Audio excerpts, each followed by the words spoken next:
एकता टूटने पर। सुनहरा मुर्गा अपनी तरह का एक ही था, इसलिए बहुत से कसाईयों की नजर उस पर थी। काला बंदर भी अपनी तरह का एक ही था, इसलिए चिड़ियाघर के लोग उसे पकड़ने की कोशिश में थे। लाल अमरूद के पेड़ पर लाल लाल अमरूद लगते थे। उसके जैसा भी कोई दूसरा पेड़ वहां नहीं था, इसलिए फल वालों से लेकर स्कूल के बच्चों तक को उसके अमरूदों का लालच था। पर उन तीनों ने मिलकर ऐसी योजना बना रखी थी कि कोई उनका कुछ नहीं बिगाड़ पाता था। जब कोई कसाई मुर्गे को पकड़ने के लिए आता तो पेड़ उसे लुभाने के लिए 2-3 पके अमरूद नीचे टपका देता। उन अमरूदों की खुशबू ही ऐसी थी कि कसाई पहले अमरूद चखने में लग जाता। उस बीच बंदर 2-3 कच्चे अमरूद तोड़कर इस तरह उसके सिर पर निशाना बनाता कि कसाई अपना होश खो बैठता। आखिर जब वह ऊपर की तरफ देखता तो बंदर मुर्गे को पीठ पर बिठाए मुंह बिचकाता नजर आता। कसाई हार कर वहां से चलने लगता तो उसे पता चलता कि उसका थैला भी गायब है। थैला सामान सहित पेड़ की सबसे ऊंची टहनी पर लटक रहा होता। साथ ही पेड़ साए साए करता उसकी हालत का मजा ले रहा होता। जब चिड़ियाघर के लोग बंदर को घेरने के लिए आते तब पेड़ उसे अपनी पत्तियों और शाखाओं में छिपा लेता। किसी की उस पर नजर नहीं पड़ती। नीचे मुर्गा जोर जोर से पंख फड़फड़ाकर इतनी धूल उड़ा देता कि उनके लिए वहां खड़े होकर सांस लेना मुश्किल हो जाता। आखिर वे वहां से हटने लगते तो पेड़ अपने सबसे पिलपिले अमरूद नीचे टपकाकर उन्हें फिसला देता। वे किसी तरह गिरते पड़ते वहां से लौटते तो उन्हें पता चलता कि उनका बंदर पकड़ने का जाल मुर्गे की चोंच में है और मुर्गा पेड़ की सबसे ऊंची टहनी पर बैठा है। थोड़ी दूर जाने पर उन्हें मुर्गे की बांग सुनाई दे जाती, कुकड़ुक्कू कुकड़ुक्कू। लगता जैसे मुर्गा उनका मजाक उड़ा रहा है। इसी तरह जब फल वाले या स्कूल के बच्चे पेड़ से अमरूद तोड़ने के लिए आते तब पहले उनका सामना बंदर से होता।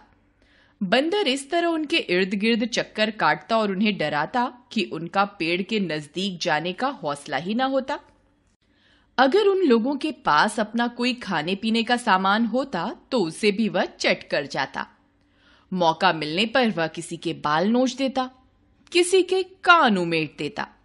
इतने पर भी वे लोग पेड़ के नजदीक पहुंच जाते तो वहां उन्हें मुर्गा बेजान सा तड़पता नजर आता। मुर्गे की चोंच एक अमरूद में होती, जैसे कि अमरूद खाकर ही उसकी ये हालत हुई हो। लोग बीमारी के डर से अमरूद तोड़ने का इरादा छोड़कर वहां से लौट पड़ते। लौटते हुए यह और पता चलता कि अमरूद के लिए जो टोकरी साथ लेकर आए थे वह बंदर के सिर पर है और बंदर एक मस्खरे की तरह आवाजें पैदा करता पेड़ की सबसे ऊंची डाल पर बैठा टांगे हिला रहा है। इस तरह वे मजे में दिन काट रहे थे कि एक दिन घनघोर घटाएं घिर आईं। पहले मूसलाधार वर्षा हुई, फिर बहुत ओले गिरे। जब उन तीनों ने साथ मिलकर अपना अपना बचाव करने की योजना बनाई थी तब इस दिन की बात नहीं सोची थी। पेड़ अपनी जगह परेशान था।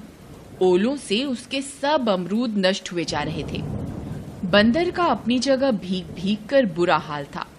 ऊपर से ओलों की मार उसकी जान ले रही थी। मुर्गे की भी हालत खस्ता थी।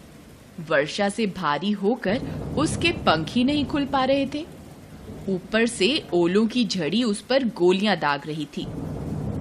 ये दोनों छुटकू किसी काम के नहीं, पेड़ ने झल्ला कर कहा। मैंने आज तक हर मुसीबत में इनकी जान बचाई है, पर आज मुझ पर इतनी बड़ी मुसीबत आई है तो इन्हें अपनी अपनी पड़ी है।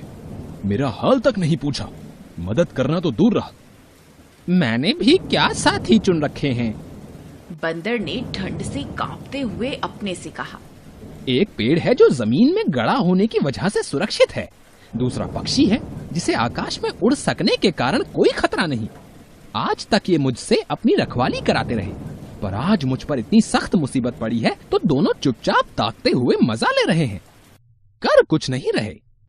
बंदर का और पेड़ का तो हमेशा का साथ है। मुर्गे ने मन में कुड़बुड़ाना शुरू किया। मैं क्यों बेवकूफ बनकर इन दोनों के बीच फंसा हूँ? आज तक तो मैं इनकी हर मुसीबत को अपनी मुसीबत समझता आया हूँ, पर आज मेरी जान परा बनी है तब दोनों को जैसे मेरा पता ही नहीं है। मजे से बारिश में नहा रहे हैं और मेरी बात तक नहीं पूछ रहे। तीनों इतने नाराज थे कि आपस में उन्होंने बात तक नहीं की। पेड़ चुपचाप अपने अमरूद नष्ट होते देखता रहा। बंदर चुपचाप ठिठुरता रहा। मुर्गा चुपचाप कुड़ता रहा। थोड़ी देर में ओले थम गए, बारिश भी रुक गई, पर तीनों में फिर भी कोई बात नहीं हुई।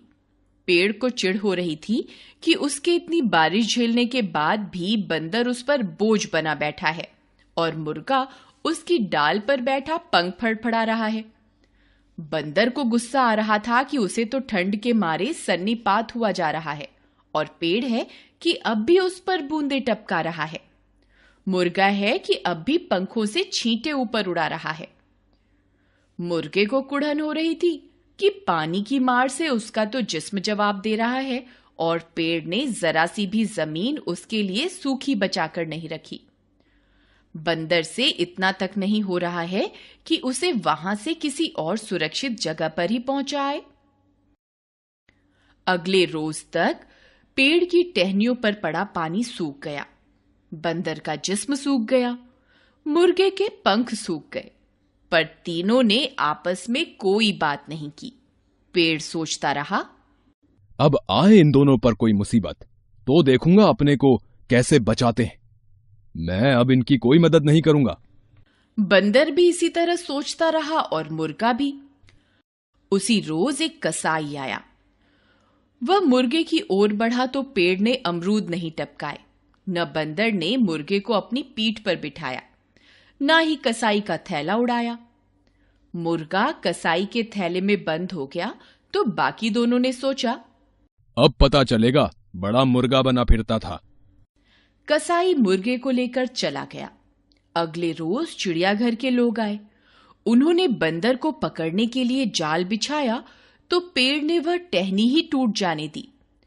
थोड़ी देर में बंदर जाल में था और चिड़ियाघर के लोग उसे घसीटते हुए लिए जा रहे थे। बंदर ने जब छूटने के लिए हाथ पैर मारे तो उन्होंने उसे खूब पीटा। पेड़ ने उसकी यह हालत देखी तो मुस्कुरा दिया। मन में उसने सोचा, अब रात दिन पिंजरे में रहना पड़ेगा तो इसे होश आएगा। बड़ा बंदर बना फिरता था।